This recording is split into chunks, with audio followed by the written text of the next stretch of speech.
গত ৫ আগস্ট আন্দোলনের মুখে দেশ ত্যাগ করেন শেখ হাসিনা। এরপর নানা জল্পনা কল্পনার অবসান ঘটিয়ে ৮ আগস্ট ডক্টর মোহাম্মদ ইউনূসের নেতৃত্বে অন্তর্বর্তী সরকার শপথ গ্রহণ করেন। এরই মধ্যে অন্তর্বর্তী সরকারের ১০০ দিন পার হয়ে গেছে। অন্তর্বর্তী সরকার গঠন নিয়ে কথা বলেছেন বৈষম্য বিরোধী ছাত্র আন্দোলনের মুখ্য সংগঠক আব্দুল হান্নান মাসুদ। সম্প্রতি একটি বেসরকারি টেলিভিশনের টকশোতে অংশ নিয়ে ৫ আগস্ট কি হয়েছিল সেটা খোলামেলা কথা বলেছেন হান্নান মাসুদ। অনুষ্ঠানে আলোচনার বিষয়বস্তু ছিল অন্তর্বর্তী সরকারের ১০০ দিন। আব্দুল হান্নান মাসুদ বলেন, জাতির কাছে এটি স্পষ্ট হওয়া দরকার গত ৫ আগস্ট কি হয়েছিল।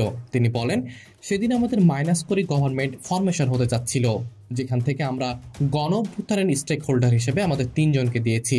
অনেক তর্ক বিতর্ক করে ডক্টর মোহাম্মদ ইউনূস, নাহিদ ইসলাম, আসিফ মাহমুদকে দিয়েছি। আমরা আরও কয়েকজনকে চেয়েছিলাম, কিন্তু রাজনৈতিক দলগুলোর কারণে তা করা সম্ভব হয়নি। পরে মাহফুজ আবদুল্লাহকে যুক্ত করা হয়েছে। হান্নান মাসুদ আরও বলেন, সেদিন সেনানিবাসে ছাত্রদের বাদ দিয়ে সরকার গঠন করতে চেয়েছিল রাজনৈতিক দলগুলোর সব নেতা। ৫ আগস্ট আমরা যখন গুলি খাচ্ছিলাম, বাসা থেকে বের হতে পারছিলাম না, চানখার পুলে লাশ পড়তেছিল, ঢাকা মেডিকেলে যখন লাশের সারি, তখন সেনানিবাসে রাজনৈতিক দলগুলোর নেতারা গিয়েছিলেন বৈঠক করতে। অথচ আসিফ মাহমুদ, নাহিদ ইসলাম তারা তখনও গুলির মধ্যে, তাদের খোঁজ কেউ নেয়নি। যেখান থেকে বের হয়ে বঙ্গভবনে যে মিটিং হয়েছিল, সেখানে ৩ জনকে ছাত্র প্রতিনিধি হিসেবে বানিয়ে নিয়ে যাওয়া হয়েছিল, যারা বৈষম্য বিরোধী ছাত্র আন্দোলনের সমন্বয়কদের কেউ ছিল না। এভাবেই সেদিন গভর্নমেন্ট ফরমেশন একটি চেষ্টা করা হয়েছিল।